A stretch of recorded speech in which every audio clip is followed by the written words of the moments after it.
Hey, what's up, guys? Real Life Golf back with an interview with Tarell Ramsey. Tarell, how are you today? I'm doing well, buddy. How are you? I'm really good. Good. So, we got a couple questions from me that I'd like to know and a few questions from people that I've asked. So, we'll just go ahead and get it started. Love to see it. Let's Love to hear go. it. All right. So, you were a three sport varsity standout in high school, correct? You played Yep. basketball, baseball, and football, right? Football. Yep. Okay. So, can you tell us a little bit about your time in sports growing up and how you transitioned into golf after that? Okay. So, my earliest memory of sports, actually, I wanted to wrestle. Really? Um, yeah, when I was probably 6 or 7, I played little league soccer and t-ball and all that stuff, but I really wanted to wrestle. I loved watching. At the time, it was WWF. Okay. I used to watch Sting and Hulk Hogan and all those guys as a kid with my grandpa. And at the time, I thought it was the coolest thing, wrestling, even though growing up, you realize how there's a lot of athleticism and skill and whatnot, but it's acting for the Right, most right. part. I didn't realize that as a kid. I just thought it was cool, so I wanted to wrestle. So I remember my mom putting me in some wrestling tournaments, and the coaches told her how much each tournament was going to be and how I was going to have to pay for a singlet and this and that. And I think I wrestled maybe in one tournament, and then we decided we were going to stick to the other sports because at that time it was way cheaper to play football, way cheaper to play basketball and baseball. I needed a glove and some cleats. And that was about it. So kind of wrestling never was a thing for me. I ended up growing a real passion for baseball after that. And I mean, as a young kid, my you know tens, early teens, I played multiple baseball teams every summer. If my family went on vacations or trips, I stuck around and stayed with my coaches and just played baseball. And at the time, I loved it, but later on in life, it probably became a little bit of a detriment because I kind of burnt myself out on baseball. Um, I was I was a solid athlete, just overall, and I mean, I did well in football. We went to my basketball team. We went to two back-to-back state championships in high school. But baseball was probably what I would have thrived at, just because the other sports you need, there's certain things that you can't really learn, like height. Right. Basketball, nowadays the position I played, if you're 6'3", you're considered a small point guard. Right, right. So I never had the height, so that wasn't something that I really saw in my future. In football, most football players are real big and thick, and as a high schooler, I think the heaviest I ever was about 160 pounds. And Okay. I got some opportunities to go and play at some places, but just chose not to. And like I said, unfortunately, I'd burnt myself out on baseball, and so I didn't even play on my high school team a couple of years in high school. I didn't know that. Yep, I didn't play. I just played summer ball and didn't play on the actual high school team. Just like I said, I just kind of had gotten burnt out, and so I lost some opportunities from colleges because of that.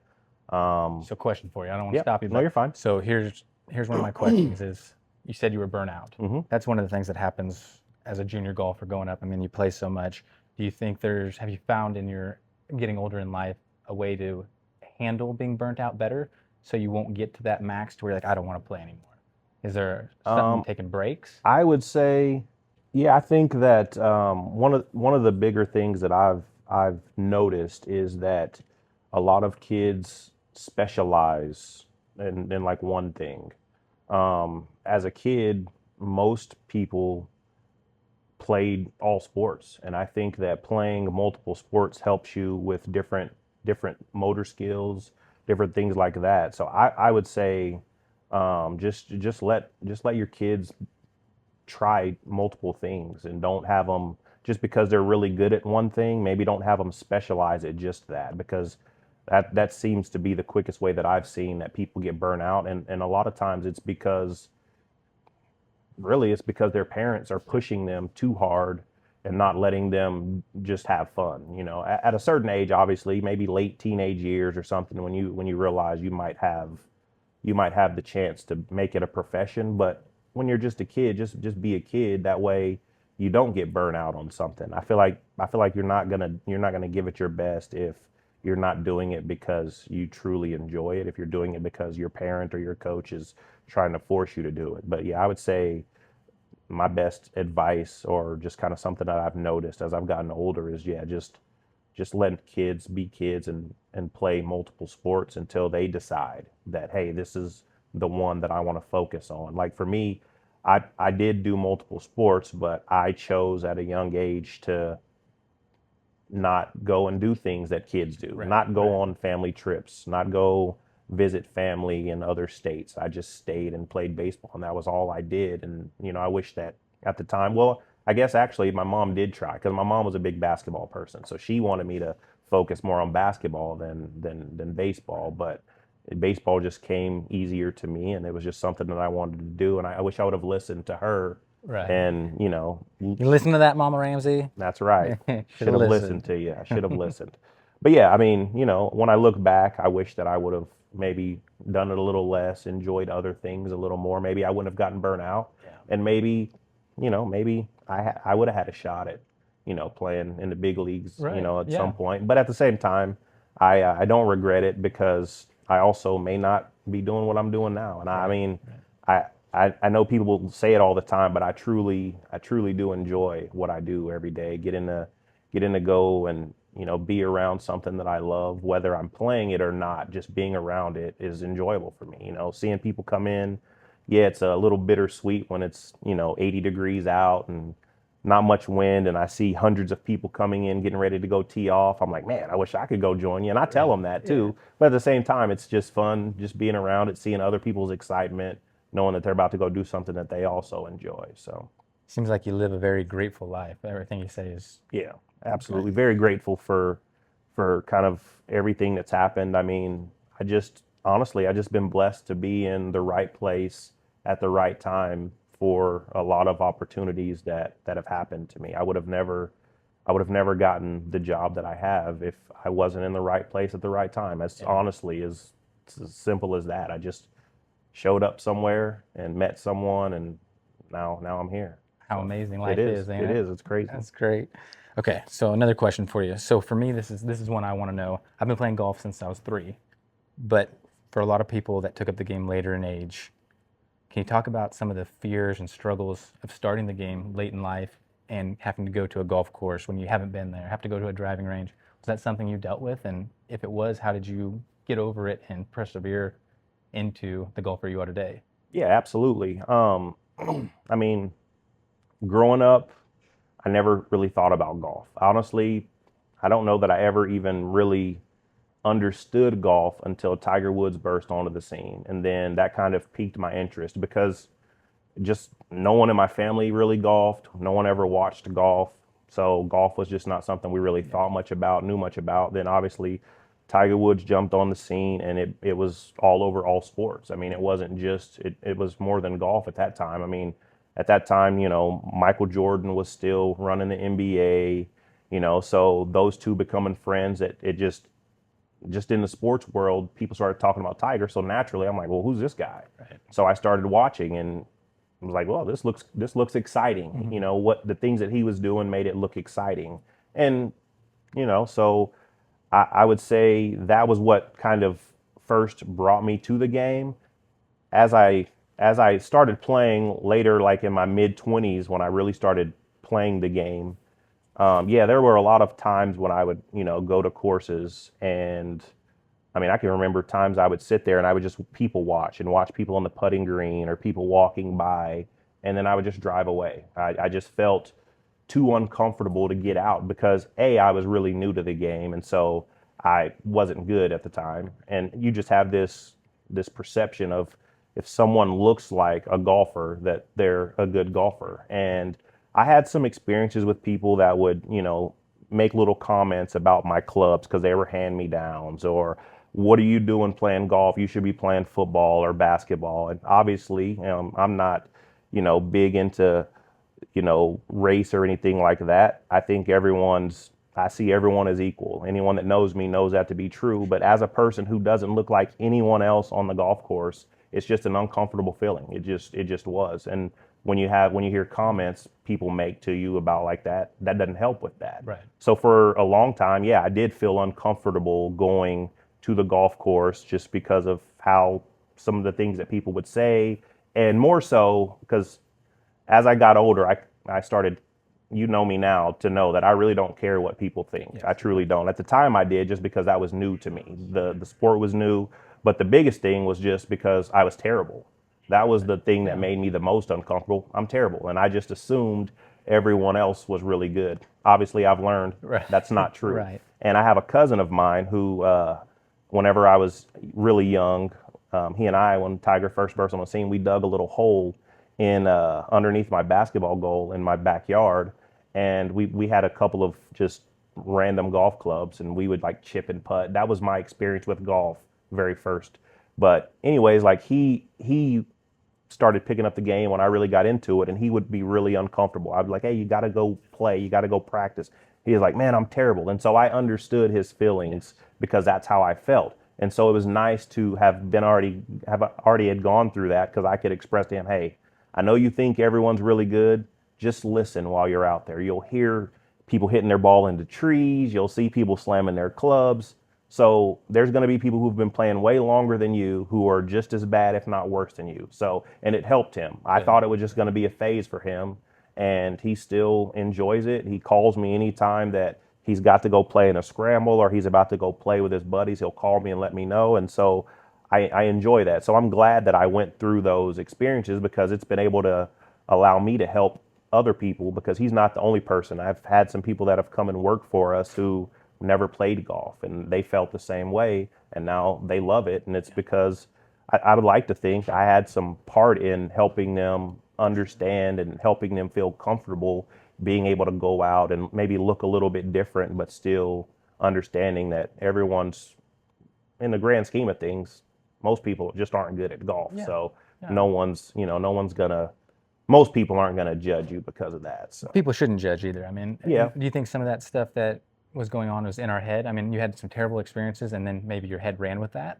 Oh yeah, for sure. I mean, we definitely, I think, as people sometimes tend to overthink. We have an experience and we might think that that's everyone. Obviously, that's not true. Yeah. But also those interactions and those experiences do help, kind of make you think certain things. Yeah. I tell our cart attendants every time I hire someone at the golf course, like, the way you treat people is going to determine whether or not they had a great experience or not, because they're the first person they see, and then they're the last person they see. So they could have had a great time in between, but if your experience with them at the end of the round wasn't good, then they may not have, that might have ruined their entire experience. And it was the same thing with me. Like, people would say certain things, and it didn't matter that I had a great time in my mind. I'm just thinking about all these things that these people had said, or if I played terrible, I'm like, man, I wonder what they thought. Yeah.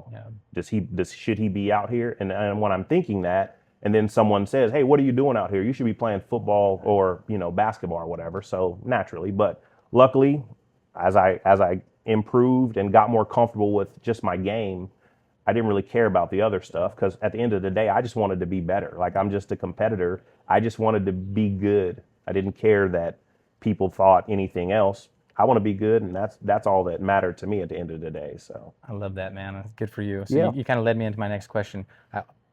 I always ask people this. I say, do you hate to lose, or do you love to win? I love to win. Yeah. I love to win. I'm actually okay losing. I'm not a sore loser.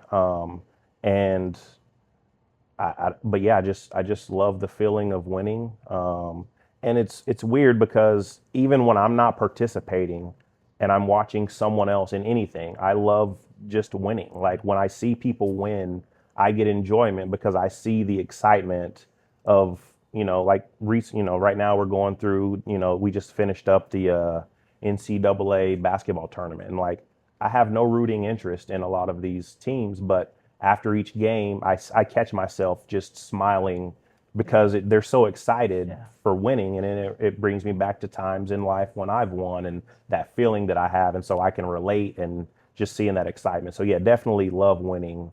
more than I hate losing. So you find this interesting. Yeah. Most of the people, almost everyone I ask, say I hate to lose.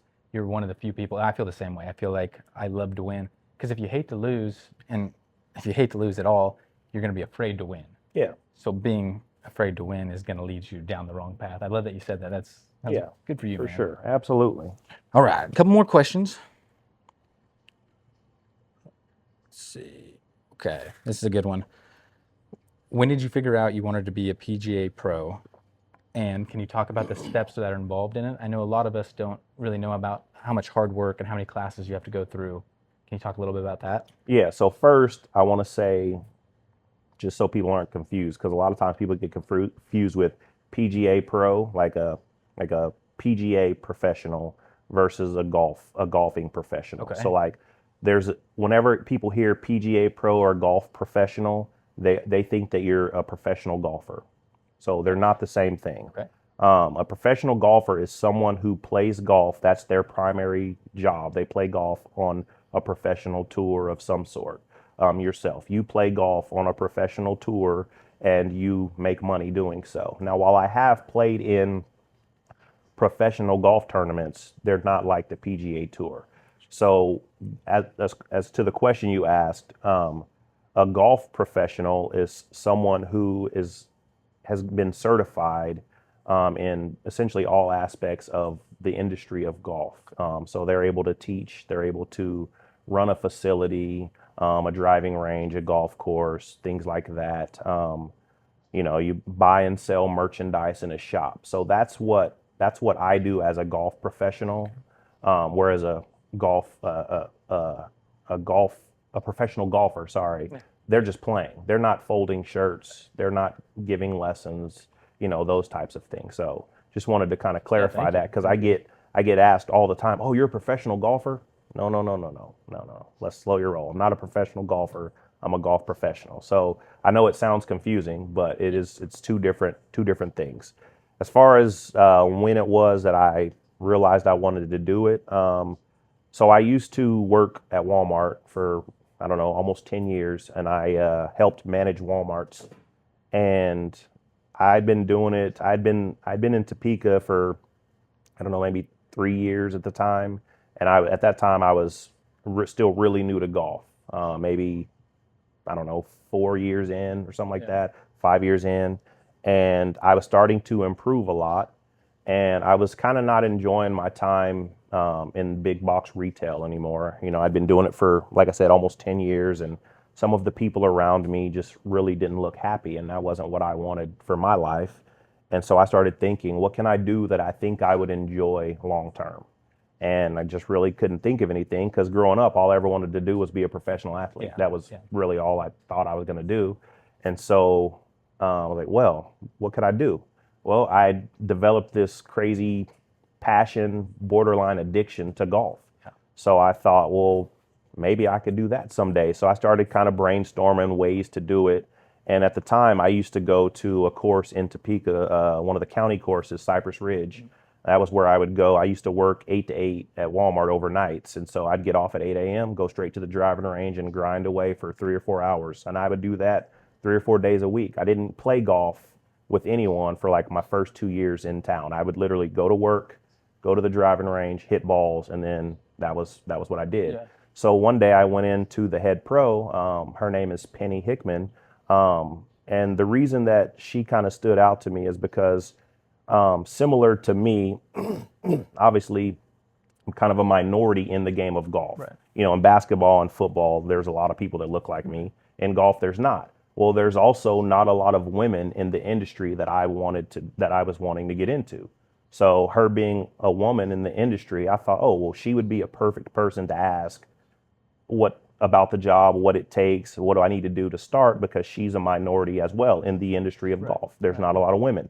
So I had a conversation with her, and she essentially just told me, you just got to figure out a way to get your foot in the door. And she had really no reason to help me because I didn't really know her at the time. We've since grown really close, but at the time I hardly knew her, but she took the time, sat down with me and kind of explained to me what I needed to do. And I don't know, maybe 3 months later, I went back to her and was like, hey, I want to do this. I want to do what you do someday. And she said, well, I can't offer you much, but I could bring you on part-time, $12 an hour, and you can at least learn some things. And so she did. And so I left Walmart, and I was making a decent salary for myself, Yeah. but luckily, I don't know if I'd say luckily. I guess fortunately at that time I didn't have a family, no kids, no wife, because otherwise I'm not going to be able to go from leaving my salary to making $12 an hour Right. if I'm having to support other people. So I just decided I was going to leave Walmart and go work part-time at the golf course. How hard of a decision was that? I mean, It was tough, just because I mean that was the most money I'd ever made in my life at the time, and I knew I was going to be struggling. When you make like, say you make $20,000, you're living a $20,000 lifestyle, and then you go and you're making 15, but you still have to pay for the original $20,000 lifestyle because you have a vehicle and rent and all that stuff. So it was scary, but at the same time, like I said, I knew it was just me. There wasn't someone else I was having to support. If that was the case, I wouldn't have done it. I might still be at Walmart. Who knows? I'm glad you But aren't. I went ahead and did it. I left, and eventually she was able to give me a little more hours doing other things. So it started off, I was just working in the pro shop, learning the point of sale, answering phones, things like that. And then she was like, you can go work some additional hours in the bar. I don't know anything about being a bartender. Luckily, at most golf courses, it's not like fancy drinks or anything. So I spent a few hours, making drinks, selling food, cooking burgers, dogs, things like that. And then she said, well, I can give you some more hours if you're willing to go outside and wash golf carts and pick up the balls off the driving range. Great.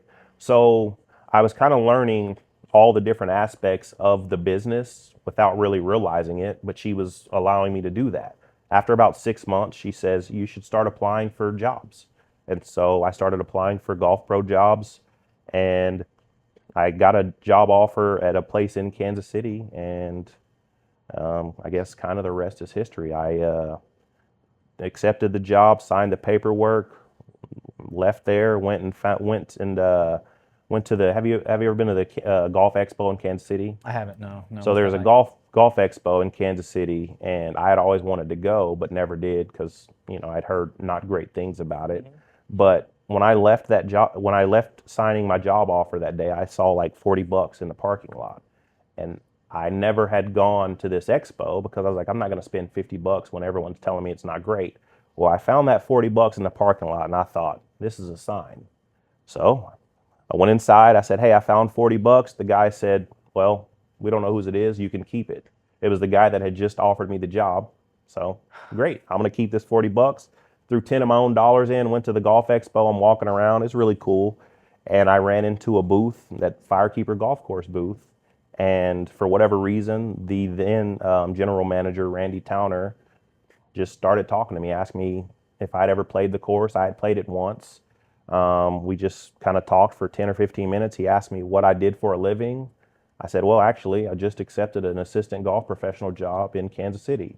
He said, oh, well, where do you live? I said, well, I live in Topeka. He said, well, will you move?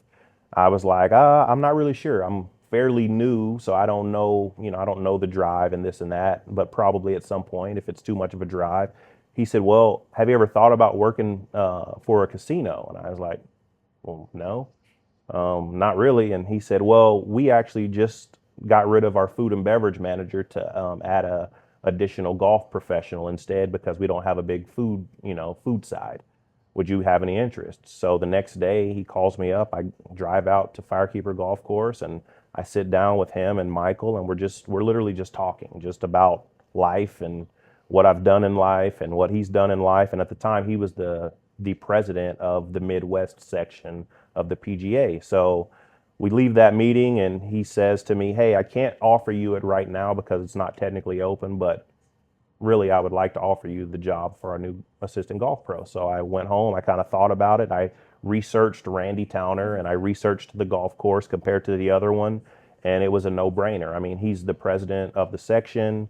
He's played in multiple PGA championships. He just knew a lot of people. Yeah. And the golf course was, at the time, it was fairly new, but it was one of the better up and coming courses in the state of Kansas. So it just made sense go and work for this guy and at this facility. So I called up the other course and said, hey, I'm sorry. I know I had accepted the job, but I found a better opportunity. I'm going to take that. I don't have to move. They weren't happy, but such is life. And then Randy, only knowing me 2 days, we had only ever spoken 2 days. He actually drove to Kansas City to meet with the guy and explain to the guy how he felt like for me and my future, it was better for me. He didn't have to do that. I already called the guy and told him, but he felt the need to not only just call him, to drive all the way to Kansas City and sit down and talk to him. That was the kind of guy that Randy was, at least to me. And so I have him and Penny really to thank for the opportunities that I've been given and for me being where I'm at. And I tell Penny all the time how I tell her this story all the time about how, if it wasn't for her, I may not have gotten here. And she's always like, it was because of you, but it was because she gave me an opportunity. She took some time to help me and answer questions. And without that, who knows? So Ain't it amazing the things that had to align for you to meet these great people that were able to help you to find your path? I it mean, is. It is. And gives that's me what I goosebumps. say when I originally said when we started, I just was in the right place at the right time. I mean, because if I don't find this $40 in the parking lot, I probably don't go to the golf expo. If I don't go to the golf expo, I probably don't meet Randy. Right. And if I don't get the courage to go and ask Penny, hey, what do I need to do what you do someday? And if she's not kind enough to sit down with some random person and explain to him what I would be doing, how I would be doing it, and what I needed to do, then none of it happens. So You go from that to the stories and just the gratefulness from people to having your story put into Golf Weekly, right? I mean, yeah, how yeah. amazing to have an article. What was that like being interviewed and telling your story to such a prestigious magazine? It was cool to see myself in a magazine, in a golf magazine, I should say. Um, when if someone had asked me 10 years ago if I would be working in golf, I'd have been like, what does that even look like? No, I wouldn't be working in golf. I don't even know if I'd have been if I would have played golf as much as what I do now. But it was a cool experience. I got to talk about basically up to that point all of my experiences in golf.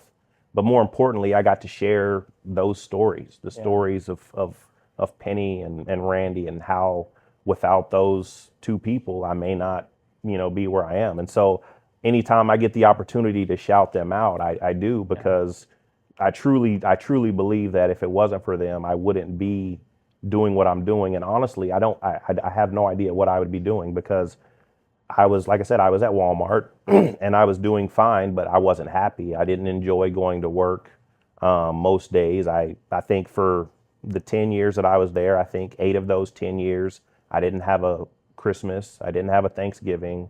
And I get it. I understood that was part of the job, but it wasn't enjoyable.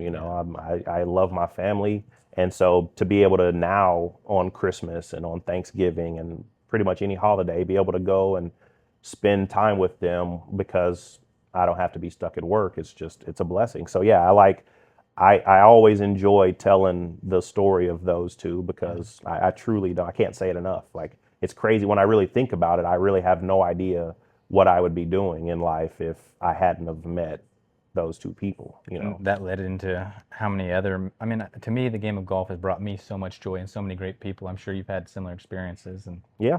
I mean, everyone that I know now in life that's not from where I grew up is in some way it's related to golf. I mean, even if they're people that don't golf, I met them through someone who I did golf with. So like you, for example, if I wasn't working here, we would have never, we probably would have never met. Right. Same with your dad. We would have never met if I hadn't been working there and you guys hadn't have been coming through playing golf.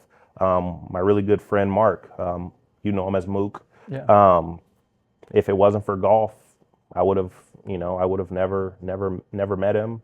And so again, I have the game of golf to thank for pretty much everything that's happened in my life, outside of obviously everyone I knew growing up. Like, I still have friends that I went to high school with and things like that. But as far as like my current life that I live, because I've been in Topeka almost as long as, or I've been in Kansas almost as long as I was in Oklahoma. So this is essentially my new home, and everyone that's part of my life in my new home is in some way, shape, or form because of golf. So it's just crazy to think that. I love the game of golf, man. Yeah, seriously. So, one more question for you. This is my favorite. If you could pick anywhere to go play and a group to play with, who would you pick and where and why? Let's see. Well, I think Augusta's probably the one place that I would like to play, and I think that's a big part because I probably will never get to play it. Never say But I never. think probably will Yeah. never get to play it. I'll keep my fingers crossed, but I would say probably Augusta. And I don't know, honestly, who I would play with. I don't know because there's just so many people that I would love to go play with. I don't know that I could just pick three other people. Let's say like celebrities. Like, would you pick Tiger, Phil, Celebrities, okay. just anybody in the world you could pick from? Not friends, just I would say obviously Tiger, because if he doesn't burst on the scene, I may have never dug a hole under my rim, and me and my cousin Jared may have never, we may have never started hitting golf shots over a ditch and seeing what we could do. So without him, I probably would have never started playing. So I would say he's definitely on that list. Um, a guy by the name of Ozzie Smith. So, I mentioned baseball was a real passion of mine. So he was a big part of that for me. He played shortstop, I believe, for the Cardinals at the time.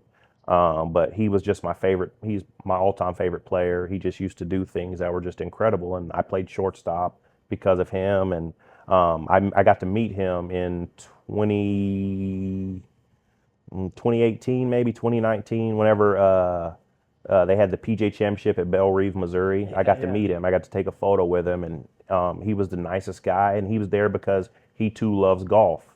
And he sat and talked to me for about 10 minutes. We just had a conversation, and I said to him, "Excuse me, sir, I'm a huge fan.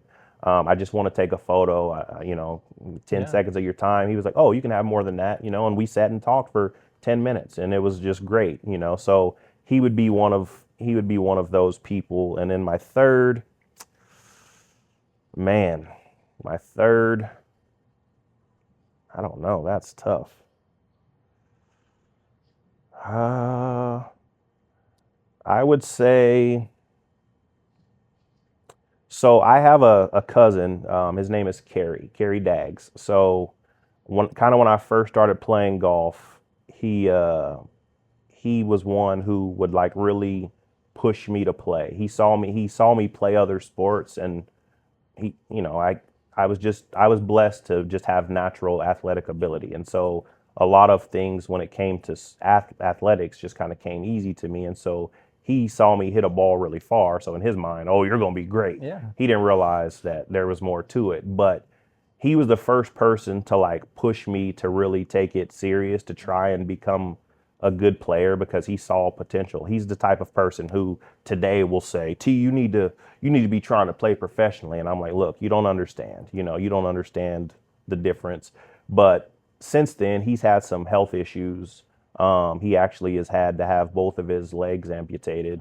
And so he doesn't get the opportunity to play anymore. He still loves it. He calls me before every tournament. We make little friendly wagers on who we think's gonna win it and whatnot. So I would say, just for the simple fact that he was the first person to like see some type of, I guess, talent when it came to the game of golf in me. And he wasn't a golfer either. And he would tell you he's not a good golfer, but he just saw something because I could hit it far, and he was like, I want you to try that. So I would say he would probably be that fourth person, just so that he could get the opportunity, because he doesn't get that anymore. We've talked about, how when I go back and play, he just go right along, just so he can be out, because he obviously can't play the same. He can still putt and things like that, but he gets exhausted now because, you don't have your legs to carry your weight anymore. So yeah, he would be my fourth. So I'm actually glad I thought of that, because that's he would be someone that I would love to take and go do some things that he doesn't get the opportunity to do. So Helps me remember to be grateful as well. I mean, yeah, take a lot of things for granted, even when I'm sick. I do that. yeah, for sure. Tarell, I just want to thank you for your time and sharing your story, man. It was great for me. I hope you guys enjoyed it. If you guys like this, go ahead, like, share, and subscribe. Also, I want to thank our sponsor for today, Class Act Uniforms. They are on Gauge. If you are looking for any uniforms for school or for sporting events, please go check her out. Guys, thank you guys so much. I hope you enjoyed this as much as I did. We'll see you next time. Thanks, guys.